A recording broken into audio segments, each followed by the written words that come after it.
Hi, and welcome to my channel where I make dishes inspired by some of my favorite video game characters. Today's dish is inspired by Riku from the Kingdom Hearts series. That's right, Sora's best friend, then enemy, then best friend again. Riku is a special character for many people because he represents redemption and how just because you make mistakes doesn't mean you can't be forgiven. He goes from being, well, kind of a little stinker, to being one of the coolest and sickest characters of the series.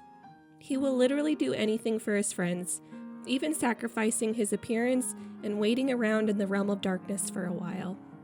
He demonstrates true dedication to your loved ones, which I think we can all agree is admirable, and he's such a good contrasting character to be Sora's best friend, as he helps balance out his insanely high energy with more of a level-headed approach. Riku is one of those characters who I feel is so level-headed he would love a dish that is balanced in nutrients to prepare him for anything tough that comes his way. He has been through a lot and has seen many different worlds, so he is more literally worldly now, and would love strong flavors as well, but doesn't want to forget his roots. Riku gives me the feeling that he would gravitate towards savory Asian flavors like soy and sesame, but that fruity and citrusy flavors remind him of his home on Destiny Islands. I ended up deciding on a Yuzu trout dish with sesame and soy flavored vegetables, and it was a bit of a hit in our house. And I can also guarantee that it doesn't stink like darkness does. We'll split up our ingredients between the components for the vegetables and for the fish. For the vegetables, we'll need coarsely ground white sesame seeds, soy sauce, granulated sugar, cauliflower, broccoli, a red onion, carrots, and toasted sesame oil. For the fish, we'll need about 3 4-ounce fillets of white fish with the skin on, such as rainbow trout. And special note, you can have more or less fish or grab slightly larger size fillets if desired. We'll also need yuzu kosho or yuzu barbecue sauce, orange marmalade, lime juice, and peanut or canola oil. The first step will be to preheat our oven to 450 degrees Fahrenheit and line a baking sheet with parchment paper. Next, we'll prepare all of our ingredients for the sesame soy vegetables, and we'll start out with the sauce. So we need 5 tablespoons of coarsely ground white sesame seeds. I have a fancy mortar and pestle that I use to grind down my sesame seeds, but if you don't have one, you can put your sesame seeds in a bag and either roll over them with a rolling pin or smash them with a meat tenderizer to achieve the same effect. The seeds do not need to be completely powdery, just broken down more so that they can release more of their flavor. Once your sesame seeds are ground down, we'll add that to a medium bowl, and we'll also add 4 tablespoons of soy sauce and 2 tablespoons of granulated sugar. We'll mix the sauce contents and then set the bowl to the side for after the vegetables are done cooking. Next, we'll prepare our vegetables and place them all into a large bowl. First, we'll wash and break down a head of cauliflower into florets. Then we'll pour in about 1 cup of chipped or chopped carrots. Next, we'll add in a sliced red onion. And last, we'll wash and break down a head of broccoli florets. Once all of your vegetables are in the bowl, we'll pour in 4 tablespoons of toasted sesame oil and season to taste with salt and pepper, tossing until all vegetables are coated. From here, we'll grab our baking sheet with parchment paper and pour our vegetables on it into an even layer before placing into the oven to cook. We'll cook the vegetables in the oven for about 24 to 30 minutes until they are more tender and golden brown to your liking. Now that the oven is doing all the work for our vegetables, we'll start on the fish, which actually involves us making the yuzu glaze first. For the yuzu flavoring, you can use yuzu kosho or yuzu barbecue sauce.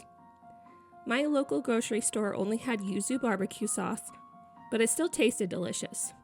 To a small bowl, we'll add 2 tablespoons of yuzu kosho or barbecue sauce, then 4 tablespoons of orange marmalade, and then 2 teaspoons of lime juice and mix together. Just like the first sauce we made, we'll set this glaze to the side and use it once the fish is done cooking. Next, we'll prepare the fish for the stovetop.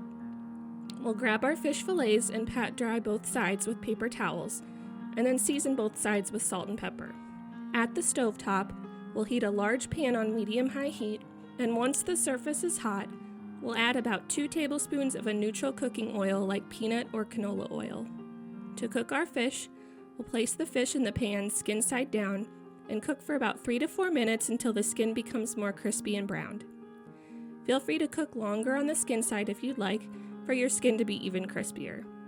Once the skin is to your preference, carefully flip your fish with a fish spatula or a flat spatula onto the skinless side. Try not to screw up like I did on one of my fishes, they can be delicate. On the skinless side of the fish, we should only need to cook for about an additional minute. If you want to be sure your fish is fully cooked through, most fish need to reach an internal temperature of 145 degrees Fahrenheit to be safe to eat. When your fish is fully cooked through, remove them from the stovetop and place on a surface skin side down. From here, we're going to brush or spoon on our yuzu glaze onto the skinless surface of the fish. We don't want to glaze the skin side so that it remains as crispy as possible. Feel free to use as much or as little of the glaze as you'd like. Around this time, your vegetables should also be finishing up. Once they are to your liking, remove them from the oven and pour on your sesame soy sauce that you made at the start of the recipe. Toss the vegetables in the sauce until they are all evenly coated. At this point, it's time to plate. Go ahead and serve your fish skin side up and add your vegetables to the plate. If you desire, you could also serve this meal with a side of rice on top with optional sesame seeds as garnish. At this point, it's time to enjoy. Sora, you wanted one, didn't you? As I said, we absolutely love this recipe in my house. Not only did I love it because it tasted great, but I also loved it because it was so easy to make and so easy to clean up. There's such a nice balance between the sweet and citrusy flavor of the fish and the savory and salty taste of the vegetables. And it's such a nutritious tasting meal that doesn't sit heavy in your stomach at all. I could definitely see Riku being a good cook. It just seems like another thing he'd be good at, unlike Sora. So I could see him taking several tips and tricks from the worlds he's visited to put together this meal for his friends. When he was younger, he only had 2 main friends, Sora and Kairi. But over time, he has made almost too many friends to count, so he'd have his work cut out for him if he wanted to make this for everyone at the same time. Either way, this dish would definitely remind him of the journeys he's been on and how far he has come as a person and friend. At this point in the series, his work isn't done as a Keyblade master, but this dish could give him the energy and fight he needs to do what needs to be done and bring all of his friends together again. The recipe card is in the video description if you'd like a more quick and concise version to give it a try. Like if you want a bite, subscribe for more geeky treats, and comment what foods Riku reminds you of. Thanks for following along.